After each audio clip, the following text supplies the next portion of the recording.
quanto que o MEI paga agora em 2026, né? Lembrando que o salário mínimo agora aumentou, né? Os valores, eles são baseados no salário mínimo, né, Marcos? Eu tô montando o MEI porque eu vou colocar, eu quero meu plano de saúde, quero do meu pai, da minha mãe, da minha filha, da minha esposa. Como que é visto isso pela Receita Federal, essa empresa MEI só para ter o plano de saúde? O MEI pode faturar até 81 mil no ano, Sim. né? Ou 6.750, aí tem que tomar muito cuidado, né? Porque tem gente que abre a empresa, o MEI, no meio do ano e quer faturar 81 mil. Nesse ano 2026, a gente tem ouvido, né, por parte aí do governo, etc., que a fiscalização vai se intensificar. As pessoas sempre falam assim, o MEI está isento de um monte de coisa, inclusive alvarás e daí por diante. E não é bem assim. Qual o risco de um MEI ultrapassar assim o teto, que é 81 mil, né? Eu sei que tem duas formas de tratar, né? E qual a penalidade que esse MEI vai ter? Teve um MEI que falou assim, não, a gente é invisível, olha aí, invisível por parte da Receita. Vai então, acreditando. Tá totalmente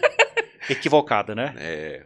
Tá totalmente equivocado. Pelo menos começa lá legalizando no MEI, porque é um negócio bom, você vai dormir mais tranquilamente, você acaba contribuindo e tendo vantagens.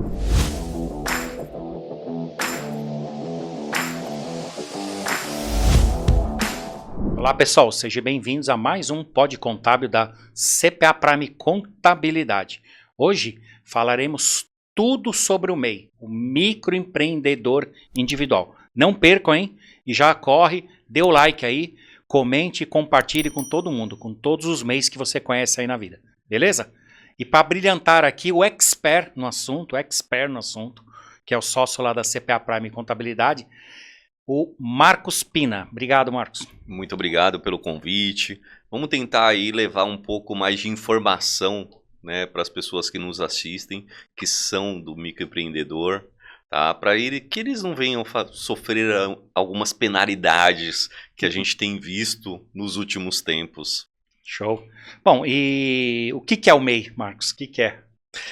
Então, o MEI é o seguinte, houve uma necessidade do governo, porque você sabe muito bem, ambulante e outras atividades que era aquele autônomo, né? Eles não pagavam direito ali as contribuições, não conseguiam justificar suas rendas, e o governo determinou em algum momento, falou assim, vou abrir o microempreendedor. É uma modalidade dentro do Simples Nacional, a qual ele consegue pagar um imposto muito menor, e que ele pode declarar a sua renda e pagar os seus impostos. E automaticamente isso aí trouxe essa facilidade para que as empresas, né, esses autônomos tenham um CNPJ e consigam regularizar a sua vida financeira. Fantástico. Bom, aí tem as características, eu até vou falar aqui, né? Então é bem simples, né? O MEI pode faturar até 81 mil no ano. Sim. Né? Ou 6.750, aí tem que tomar muito cuidado, né? Porque tem gente que abre a empresa, o MEI, no meio do ano e quer faturar 81 mil. Sim. Não pode, Isso né? tem que tomar muito cuidado, porque a gente pega muito disso. A pessoa abre hipoteticamente no mês 6.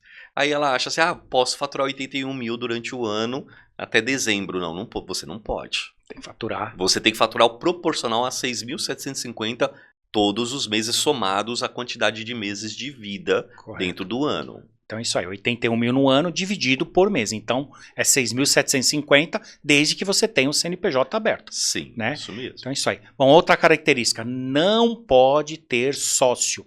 Não pode ter sócio, tá? Quando você migra para a sociedade, você faz uma transformação, né? E você vira a limitada.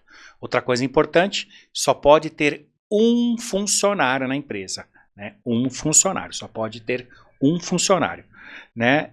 E também você não pode ser sócio de outra empresa, né, Marcos? Não. Isso acontece demais lá no escritório, né? Não esquece, de repente, sem querer, a gente já pegou alguns fatos, né? Até recente. Emprestei o meu nome pro meu irmão, pra minha irmã, pro meu pai, pra constituir a empresa dele, e ficou lá largado, o pai esqueceu, o irmão esqueceu de cancelar, e ele tenta abrir o microempreendedor. Esquece, você não vai conseguir. Maravilha. Outra questão também que você vai pagar um imposto fixo, tá? Não é pelo faturamento, é fixo, né? É maravilhoso isso aí, porque você sabe exatamente quanto que você paga desde que você fature ali até 6.750. Legal. Bom, vamos lá. Vamos colocar quanto que o MEI paga agora em 2026, né? Lembrando que o salário mínimo agora aumentou, né? É 1.621, se eu não me engano, né? Então, os valores, eles são baseados no salário mínimo, né, Marcos? Sim. Então, Como que ficou agora em 2026 o pagamento? Então, é porque assim, existe uma tabela que determina que tem 3 tributos dentro do imposto do Simples Nacional. INSS, o ISS e o ICMS, tá? O ISS, fácil, R$ 5,00. Sobre todas as guias, R$ 5,00, tá? Quando é uma empresa de serviço. De serviço. Aí quando você é uma empresa de comércio, você paga R$ 1,00 a mais dentro dessa guia. Ponto. Então todo mês é sempre dessa forma. Só que o INSS, ele é 5% do valor do salário mínimo. Tá? E nesse ano de 2026, nós estamos com o valor de 81,05 aí de valor de INSS. Então, quando a gente soma esses valores, então vamos lá, se de repente você tem uma empresa que só é serviço, você vai pagar um valor fixado aí todo mês de R$ 81,05. Agora, você é uma empresa só de comércio, você já vai pagar 82,05 centavos. É o menor, né? O comércio é o que paga menos. Que paga né? menos. Agora, tem empresas que ela tem tanto atividade de serviço como atividade de comércio. Então, ela vai somar os 3 impostos, então vai pagar 87,05 centavos. Entendi. Show. Tá? Tem uma pergunta sempre que acontece no escritório, geralmente das pessoas que deixam o MEI em aberto, né? As parcelas mensais. Mas eu não tive faturamento. Explica melhor isso aí pro público. Gente, desculpa falar isso pra vocês. Se você faturar ou não faturar, você tem que pagar o imposto todo mês, tá? Se você não quer pagar, você tem que cancelar o MEI, tá? Então é obrigatório o pagamento, mesmo que você não tenha R$ 1 de faturamento, é devido esse imposto. Tá, então o importante é dizer o seguinte, não está utilizando o MEI, cancele. Vai lá com a sua senha Gov, cancele ou peça para o seu contador cancelar, porque senão você vai continuar pagando, tá? Mesmo não emitindo nota, mesmo não tendo faturamento bancário, você vai ter que pagar. Quantas tá? pessoas você não atendeu que a pessoa fala assim, eu pensei que ia cancelar, eu pensei que ia caducar, eu pensei que não devia, porque não emiti nota fiscal. Cancelamento automático não é, tá? Não é. Não caduca, não prescreve, né? Sim. Então, e tem que tomar muito cuidado, né? Porque se não pagar, o que acontece, Marcos? Então, Dá algum problema? Tem. Porque querendo ou não, assim, toda regra fiscal, tá, se aplica a qualquer tipo de empresa. Ou seja, a Receita vai aparecer uma dívida lá. Aqueles 80 e poucos reais lá que você está devendo. Vai ficar aparecendo na Receita Federal. A Receita não consegue, ela tenta te cobrar, você não paga. Ela vai fazer o quê? Ela vai mandar para a dívida ativa da União, que é um segundo órgão, uma escadinha de cobrança lá dentro da Receita Federal. A dívida ativa vai tentar te cobrar, vai colocar você no protesto, as suas dívidas, e esse apontamento vai tudo para o seu CPF. Uhum. Então você vai ter um apontamento de protesto no seu nome, você vai ter uma dívida da Receita Federal em dívida ativa, e isso vai gerando sempre uma bola de neve, podendo ficar cada vez maior, né? Entendi. E a vantagem de ter o MEI, qual que é? Quais as vantagens? Eu quero abrir um MEI. Qual a vantagem que eu tenho? Na realidade, assim, eu visualizo diversas, né, possibilidades de vantagem de você ter um microempreendedor. Primeiro, você pode regularizar a sua renda, esse é o principal. Pô, se você pode regularizar que você tem uma renda até de 6.750, que não vai para a pessoa física, já não tá bom pra caramba, apesar de agora ser essa lei dos 5.000 isento, mas você tá regularizando a sua renda. Você já consegue justificar a sua renda em relação a isso. Você pode ter uma conta jurídica, você pode ter uma linha de crédito, você pode ter uma linha de crédito com fornecedores, porque tem muito lugar que só vende se não for para CNPJ. Você não vai conseguir entrar em um fornecedor que só vende para empresas. Então, automaticamente, você tem um CNPJ, você vai ter esse acesso, né, a todas essas oportunidades. Tem linha de crédito até do governo, que você pode ali ir atrás e requerer essas linhas de crédito. Então você começa a abrir um leque de empresa, aonde a pessoa física não vai ter essa oportunidade. Entendi, show. Tem um tópico muito legal também, que várias pessoas perguntam, principalmente nas mídias sociais, né, que se o MEI precisa de contador. Acho que eu vou até responder, né, que eu atendi uma pessoa há um tempinho atrás, ontem, né, a gente estava conversando aqui. É assim, né? O MEI não precisa de contador. Você mesmo pode legalizar com a sua senha Gov lá no portal do microempreendedor. Você mesmo pode entregar sua declaração e você mesmo pode emitir sua guia. O problema é o seguinte: tem uma parte do MEI que quando você fatura é tributada quando você não tem um contador. Porque o contador ele vai te fornecer lá o balanço patrimonial, o DRE, e ele vai colocar um lucro isento para você. Então quem não tem contador pode sim ser tributado em até 27,5%.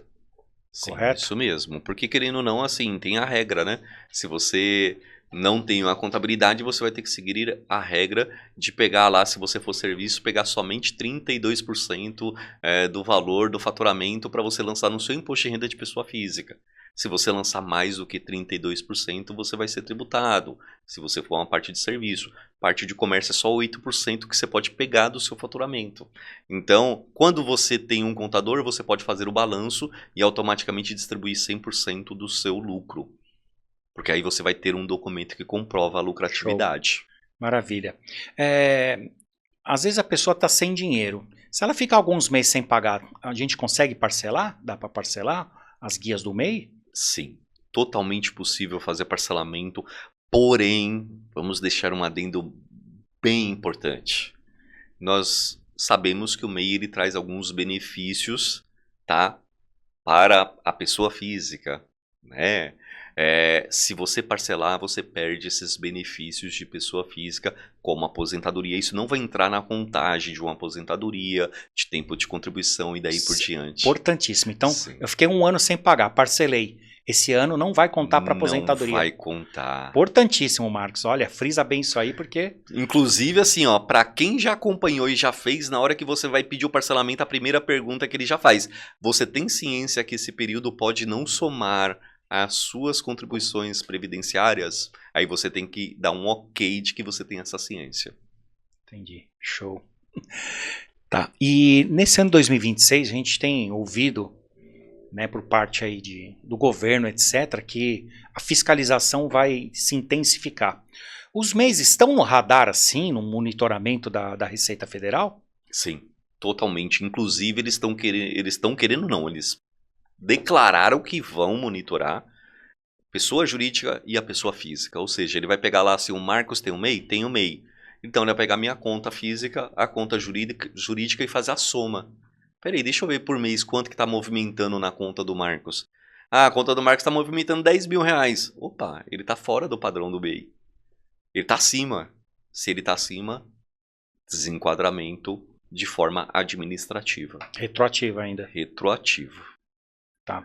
E a Receita Federal cruza vários dados, né? Entre elas o Pix, as movimentações bancárias, se você tem as maquininhas de cartão de crédito, né? Sim, eles Débito, vão pegar crédito. no 100% em relação à movimentação, seja ela de cartão, seja ela de Pix, seja ela de boleto, né? Então tem que tomar bastante cuidado, porque a nota a gente já sabe que é uma autoconfissão, beleza, a nota é tranquilo. Ah, pô, emitir 5 notas e já tá 10 mil reais, vai dar problema, não precisa nem olhar a conta bancária. Mas eles querem começar a olhar a conta bancária porque o MEI, ele tem, quando eu presto o serviço para uma outra pessoa física, eu não preciso emitir a nota fiscal.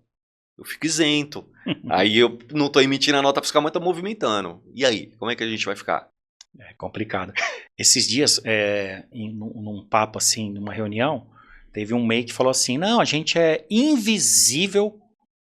Olha aí, invisível por parte da Receita. Vai então, ele acreditando. tá totalmente equivocado, né? Tá totalmente equivocado. Agora, assim, o fisco já entendeu que muitos MEIs já não são mais MEI.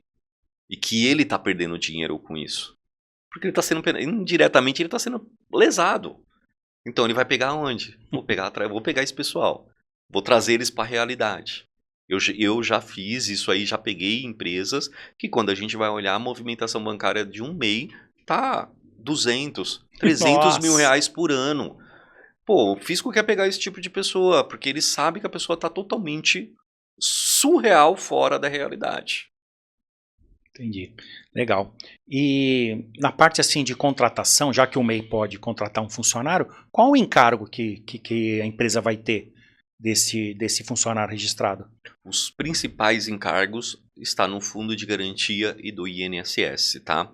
Porém, com alíquota diferenciada para a parte do INSS, que hoje é de 3%, né, na parte do INSS, que é um benefício aí para que ele consiga, porque ele já entende, né, pô, o MEI ele não tem um faturamento muito grande, eu não posso sobrecarregar ele na parte, né, de colaborador, na parte de folha de pagamento.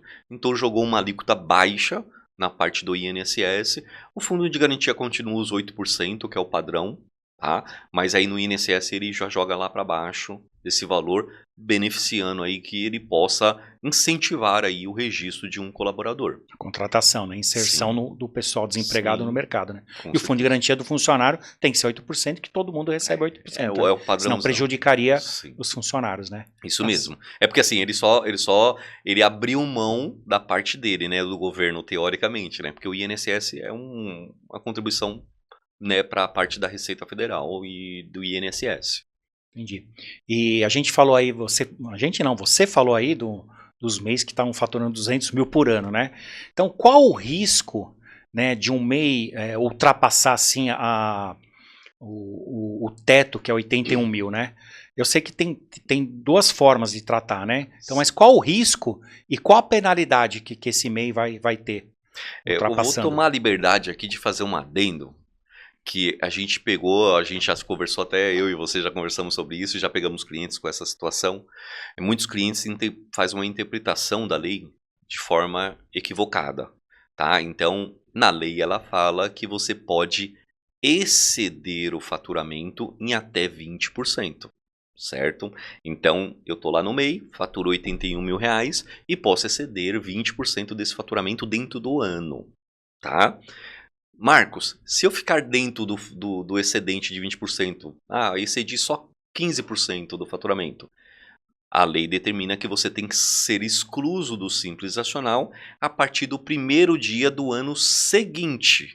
Então, hipoteticamente, em 2025 você faturou 85 mil reais. A partir de dia 1º de janeiro de 2026, você já não é mais MEI, você é uma empresa do Simples Nacional normal.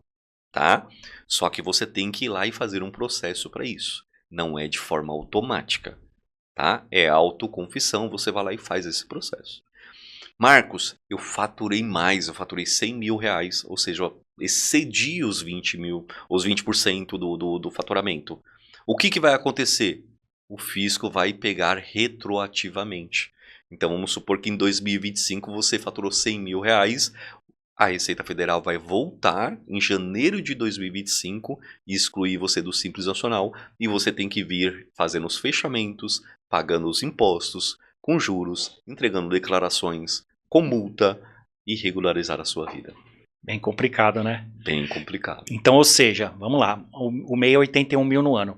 Se você faturou acima de 20%, você vai pagar o DAS tranquilamente, vai ter um adicional, né, no último mês, provavelmente, do DAS, que você vai pagar um valor a mais do que a gente falou aqui no início, porque você estourou, né? Sim. E no primeiro dia útil do ano subsequente, você já vai começar como Simples Nacional, né? Ou você pode ver com o contador também, se compensa por lucro presumido ou real. Geralmente Simples Nacional.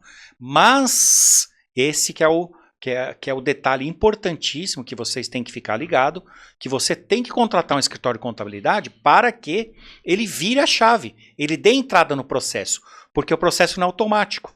Então, você acha que está lá no Simples Nacional, mas não está, e a Receita depois vai te cobrar tudo isso. Então, você tem que tomar muito cuidado com isso. Tem que contratar alguém para desenquadrar lá e ficar no regime do Simples Nacional. Mesmo porque a Receita agora está travando até a nota fiscal, porque a nota fiscal é nacional, né? Sim.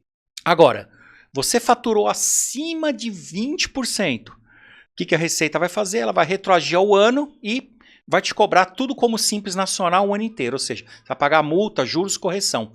E depois você vai ter que rever esse valor que você pagou do DAS do MEI, né? Então você vai ter que pedir o ressarcimento. Então é complicadíssimo.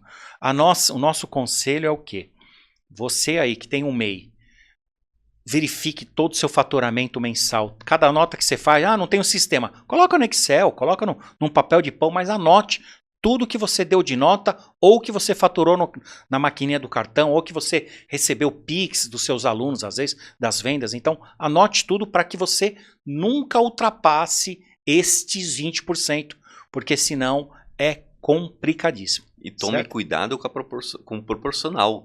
Porque assim, tá bom. Ah, é 20% dos 81. Não, não é só dos 81. Lembra do caso que a gente falou? Se você abrir a empresa hipoteticamente lá no mês 7, você só tem 6 meses de vida. Você tem que dividir. Você tem que Aí não é mais dividir e 81. colocar 20% desse valor dividido. Aí é 40.500 mais 20%. 20%. Então, Sobre os 40.500, é, não é sobre os 81. isso aí. Bem colocado, Marcos. Porque senão as pessoas... E assim, a gente pegou muito caso desse jeito. E para você ver como não é de forma automática o desenquadramento, a gente chegou a fazer uns 3 clientes que desenquadraram, hipoteticamente, vou usar assim para a gente não expor ninguém, mas em 2026, só que depois de 2 anos a Receita foi lá e notificou. Não, eu vi que você entregou a declaração lá no passado, que se você tinha cedido os 81 mil reais, então eu vou retroagir lá ao passado, e retroagiu 2 anos. 2 anos.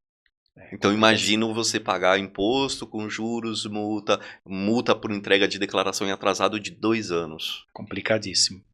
Bom, e o MEI tem aquela declaração anual, né? Muita gente também rebate isso. Ela é obrigatória? E se eu esquecer, tem como entregar depois? Como que é? É obrigatória, tá? Primeira coisa, todo mundo precisa de uma declaração até para prestar o esclarecimento, né, do valor que você faturou. Ali ele vai levar ali qual é o valor do seu faturamento dentro do ano. Então você vai fazer a autoconfissão desse seu faturamento dentro da declaração de imposto de renda, assim como a gente faz de imposto de renda de empresas do Simples, da pessoa física e daí por diante, tá? Ele é totalmente obrigatório ser feito. Tem o vencimento da entrega da declaração até o mês 5, final do mês 5, tá? Você pode fazer a entrega dessa declaração sem multa. Passou a data, posso entregar? Pode, vai ter a multa, tá? Então você vai pagar uma multa aí acima, né? A partir de R$50 é o valor da multa, porque depende do faturamento também. A multa mínima é R$50. Mínima é R$50, tá? Entendi. Lembrando que tem um descontinho ainda aí de 50% se você pagar em 30 dias. Maravilha, né? E tem muita gente também, né, que acha que a maquininha de cartão de crédito, quando você tem lá, não é monitorada. As maquininhas de cartão de crédito que você tem lá, geralmente, né, um profissional liberal, tal, que tem a sua maquininha, ou quem vende também, né, produtos, acha que isso é invisível. Isso aí é monitorado também? É a mais monitorada. É o que mais É o mais, porque é o seguinte, pensa, né, vamos pensar por um lado. Pode ter certeza que essa pessoa, todo início do ano, meados ali do mês de janeiro, mês de fevereiro, ele recebe um extrato da própria maquininha, que é um informe de rendimento da declaração que essa empresa da maquininha entregou para a Receita Federal. Ela fez uma autoconfissão lá dos valores que ela cobrou, que é um percentual, sobre toda a sua movimentação. Não é tão simples a Receita fazer a conta contrária. Pô, se ele paga 2% de maquininha, quanto que ele faturou? Isso é muito mais fácil. A própria administradora de cartão de crédito faz a denúncia, que é obrigatória, né? Sim. Para a Receita Federal. Sim. Não é de maldade não, tá, gente? Eles não estão com maldade com vocês, não. É porque eles são obrigados a entregar. É a regra. É uma obrigação acessória das empresas, né? Sim. Então eles são obrigados, aí só a Receita cruzar os dados, pegar lá o que houve de faturamento perante esse CNPJ e te fiscalizar, né? Sim, e já pegamos, tá? A gente sabe muito bem que a gente já teve dentro do escritório caso de mostrar a Receita na hora que a gente vai fazer o fechamento do imposto, falar assim, opa, identificamos aqui, ó, que nesse período passou isso aqui, ó, em maquininhas de cartão e você declarou isso. Qual é o correto? Né? Você vai assumir a sua parte, né? Ou eu tenho que forçar você a assumir? Aí pior ainda, Marcos, tem gente que tem o MEI e usa também a conta pessoal, que a gente falou no início, só que usa também uma maquininha na pessoa física. E aí? Também é monitorado? Totalmente. Porque entra aquele caso, né? Receita não tá querendo já pegar todo mundo. Já não vai pegar a conta do Marcos e a conta da pessoa jurídica do Marcos lá, do meizinho do Marcos, somar tudo isso, ele vai pegar a minha maquininha no meu nome também. Ele vai somar esses valores, vai somar os PIX que passou na minha conta, vai lá na pessoa jurídica, faz a mesma coisa, e vai falar, opa, Marcos, você está passando aqui 10 mil, 15 mil por mês. Então, você não é mais MEI. Administrativamente, ele pode totalmente ter o direito de excluir a minha empresa do MEI retroativamente. Complicadíssimo, né? Lembrei de um negócio agora, vou colocar aqui no meio, de atividades permitidas do MEI. Né? Então é bem simples, tem lá o portal do microempreendedor, lá tem todas as atividades permitidas. É bom sempre lembrar, né, que as atividades que requer profissão regulamentada, elas não estão lá dentro. E outras também atividades que não estão, tipo na representação comercial, contabilidade, advogado, médico, essas coisas não estão lá porque são profissões regulamentadas, né, Marcos? Sim, tem uma outra questão que tem algumas pessoas que gostam de colocar assim, um balconista. Não existe atividade que é CBO, que é a atividade de um colaborador, de um CLT. Não existe essa atividade lá dentro, por favor. Não tenta colocar o funcionário ali, né, como, né, uma atividade. Não tem. Ele pode prestar um serviço para sua empresa, desde que esteja dentro das regras lá de KNAI, né, do CNPJ. Sim, com certeza. Né? Tem o dono do bar, né, o dono do Sim. restaurante, mas não um balconista, porque o balconista ele é um funcionário. Sim, né? Porque tem hora que eles querem procurar atividades como se fosse uma atividade de CLT. E não existe essas nomenclaturas e coisas assim do gênero. Correto. Tá. E muita gente nos procura também, né? Para abrir plano de saúde. Não, eu estou montando um MEI porque eu vou colocar. Eu quero meu plano de saúde, quero do meu pai, da minha mãe, da minha filha, da minha esposa. Como que é visto isso pela Receita Federal, essa empresa MEI, só para ter o plano de saúde? Então, se você tem um MEI, eu, Marcos, abri o meu MEI, eu tenho faturamento, eu tenho uma empresa mesmo, eu tenho o meu MEI e fiz o convênio, sem qualquer tipo de problema, porque é um direito que eu tenho. O convênio, eu só contratei um serviço vinculado a esse CNPJ. Não tem problema algum você ter um convênio, um plano de seguro ou coisa assim do gênero vinculado ao seu CNPJ, principalmente se ele tiver realmente movimentação. O problema é assim, que tem que tomar um pouco de cuidado para quem não tem. Eu só abri para isso. Aí o fisco vai falar assim, mas de onde tem o dinheiro para pagar tudo isso? Porque até então não tem renda, não tem comprovação. Aí você começa a ter que ter aquela encheção de saco e você vai ter que prestar esclarecimento com a Receita Federal. Você vai ter que provar para eles que você não está tendo uma fraude. Lembrando que ele pode muito bem pegar aquele mesmo valor do convênio e converter como renda. Porque ele fala assim, então você tem pelo menos uma renda que é o próprio valor do convênio, porque você tem que ter um valor e tributar ele. E se for uns 20 mil? Nem MEI poderia ser, Nem MEI poderia ser. E tem alguns convênios que a gente sabe que são bons, são convênios caros. Né? Então aí tem que tomar muito cuidado com isso, porque em algum momento o fisco, eu particularmente eu acho que ele assim, ele está fazendo vista grossa até hoje, mas eu não sei até que ponto ele vai fazer vista grossa, porque uma hora ele vai querer pegar. Porque o convênio não é problema, não existe fraude para o convênio. O convênio não está entrando nesse mérito. Mas a Receita vai começar a entrar no mérito assim, mas como é que você paga o convênio? Da onde vem o seu dinheiro? Como é que vem a sua renda? Aí a pessoa não tem outra fonte de renda e ele vai falar assim, opa, você está sonegando, né, filho? Tá certo. Por favor, né? Bom, legal. E você sendo MEI, quais os benefícios previdenciários? A gente conversou aqui, né, que você tem direito, então tem direito a quê na Previdência? Hoje, é o mesmo direito que qualquer outra pessoa contribuinte tem, tá? Que é o quê? Deus me livre, a pessoa vai lá, sofre um acidente, precisa entrar na caixa, ela vai conseguir, tá? Entrar em caixa ou coisa assim do gênero. Uma mulher que de repente ela tem um MEI e ela ficou grávida, ela vai ter a parte de maternidade, né? Então ela vai conseguir pedir esses auxílios, né? Da parte do INSS e aposentadoria por idade. Não por tempo de contribuição, não entra na contagem de tempo de contribuição e todos esses valores são baseados em um salário mínimo. Porque lembra que a gente falou lá que a base de cálculo do imposto é sobre um salário mínimo. Então, você está contribuindo sobre um salário mínimo. Legal. Então, lembrando também, né, que hoje a aposentadoria por idade para o homem é 65 anos, Com 15 anos pago. Você tem que ter 15 anos pago. Não adianta completar 65 anos, mas você tem que ter 15 anos pago. E a mulher, 62 anos com 15 anos pago. Né? Então, é deixar bem claro isso, porque, não, então eu vou abrir o MEI com 65 anos, recolho um ano e ponto final. Não, você tem que ter pelo menos 15 anos pago de MEI. Só funcionaria se de repente faltasse para ela 2 anos, 3 Sim. anos. Pô, trabalhei a minha vida como CLT, tive 10 anos de contribuição e falta 5. Abre o MEI, vai pagando ali, você vai conseguir ter essa contagem e isso vai entrar para a parte de aposentadoria sem nenhum problema. Né? Só não vai ser assim, nunca trabalhei, faço 5 anos e vou me aposentar. Não funciona. Certo. E tem assim, né? Tem muita gente que tem medo, né, de ser fiscalizado. Eu tenho um MEI e sou fiscalizado. Em quanto tempo prescreve o MEI, assim, a fiscalização do MEI? Assim como outras empresas também, outras modalidades de empresas no geral, até 5 anos o fisco tem total direito de avaliar. Tá? Então, querendo ou não, se ele não se manifestou no prazo de 5 anos, prescreve. Ele teria que pelo menos ter se manifestado em algum momento.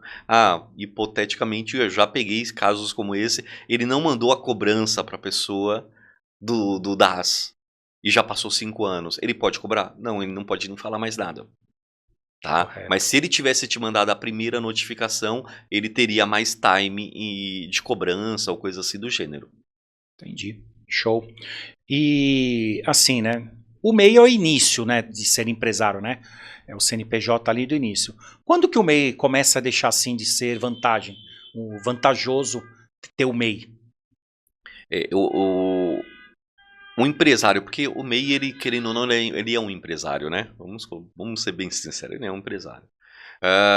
O empresário, se ele não colocar na cabeça que quando ele cresce, ele já não é mais um MEI, ele tem que tirar isso da cabeça dele, de que ele não sabe, ele não pode mais ter essa mentalidade de pequena, porque o microempreendedor é pequeno, ele é enquanto você está pequeno.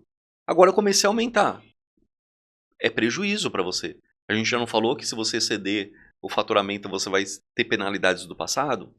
Então você tem que galgar esses novos cenários para que você consiga começar a pagar corretamente na próxima faixa de tributação, saindo do microempreendedor e ir para uma empresa normal. Ou seja, aumentou o faturamento já é um prejuízo.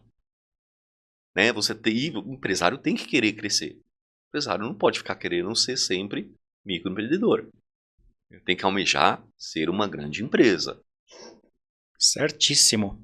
Bom, estamos chegando ao final, né? Então, vou dar uma consideração aqui final, que eu acho o seguinte: no Brasil, né, nós temos essa vantagem de ter o MEI pagando mínimo do mínimo, né? Nós estamos falando aqui de R$ 82,00 a R$ 87,00.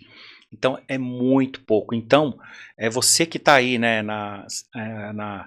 omisso aí, clandestino, vamos falar assim, legaliza. Pelo menos começa lá legalizando no MEI, porque é um negócio bom, você vai dormir mais tranquilamente, você acaba contribuindo e tendo vantagens, você consegue comprar uma casa financiada, você consegue aparecer para a Receita, tirar um visto, né, comprar um carro financiado, legalizar seu imposto de renda. Então, é sim um negócio vantajoso. Então, você que está aí na ilegalidade, né, vá correndo, procure um contador ou você mesmo faz, né? Às vezes é melhor procurar um contador para não ter erro e legalize. Tá ok? Não, e é importante porque, querendo ou não, assim, o microempreendedor, você concorda que ele vai trazer, assim, o know-how que a pessoa precisa para ela começar o seu negócio?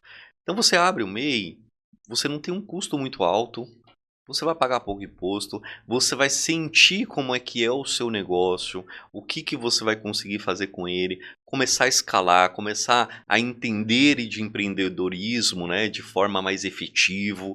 E dali em diante você já vai ter bagagem para você seguir as próximas etapas da sua vida de empresário. Né? E não tente de repente, vou já abrir uma empresa grande sem nem conhecer o negócio. Pô, começa ali, pode abrir o MEI. começa, entende, vê qual é o faturamento, como é que funciona o custo dos produtos. Ah, mas agora eu vou para o MEI e vou pagar mais imposto. Infelizmente, você vai ter que ajustar os seus preços. Infelizmente, você vai ter que se adequar à nova realidade. E dali em diante, você já vai ter uma empresa muito mais consolidada. Com certeza. Eu lembrei de outra pergunta frequente. É assim, é muito oneroso para baixar o MEI? Não. A mesma maneira que você abre o MEI hoje, geralmente em um dia, claro, o CNPJ sai um dia, as outras licenças demoram um pouquinho mais, né? Para emitir nota tal, demora um pouquinho mais. Mas é muito fácil. O importante é que você tenha pago o imposto, né, rigorosamente em dia. Se você tiver todos os impostos pagos, no mesmo dia você baixa o seu MEI. Então, não é desculpa, né? Não é, porque antigamente abrir um CNPJ era fácil, encerrar era complicadíssimo, era 2, 3, 4, 5 anos para encerrar um CNPJ. O MEI se encerra no mesmo dia, tá ok? Então não é desculpa também, né? Não vou abrir porque é difícil encerrar. Não, não é. E você mesmo consegue encerrar, ou você contrata o contador também, que não é um olho da cara para encerrar. Sim, não, eu ia até fazer esse adendo, assim, mas desde que você não esteja devendo, né? Porque se você está devendo, pode ser oneroso. Com certeza. Né, em relação a isso. Eu queria deixar um adendo que a gente não falou aqui, Ricardo, e eu acho muito importante. As pessoas sempre falam assim, o MEI está isento de um monte de coisa, inclusive alvarás e daí por diante, tá? E não é bem assim. O microempreendedor, principalmente se você for área alimentícia, ele requer alvará, vigilância, normalmente, porque são órgãos regularizadores ali da parte do ambiente ou coisa assim do gênero, tá? E taxas anuais de prefeitura, durante 2 anos você está isento. Posterior a isso, a prefeitura tem todo o direito de começar a cobrar taxa anual igual IPTU. Tá? Para não ter essa dúvida aí, porque de repente chega, a pessoa fala assim, vocês falaram que era só aqueles impostos. Essas taxas são taxas municipais que eles cobram por você ter o negócio aberto naquele município. Show. Maravilha. Tá, pessoal, se ficou qualquer dúvida aí, entre em contato conosco, nossas mídias aí, tem o nosso site, né, tem aqui mesmo no canal do YouTube, Spotify. Não deixe de legalizar. Legalizar faz bem, com certeza. Vocês vão ter uma vida melhor aí legalizando a sua empresa. Com certeza. É isso aí. Muito obrigado, Marcos. Eu que agradeço. E, pessoal, até a próxima. Obrigadão. Tchau, tchau.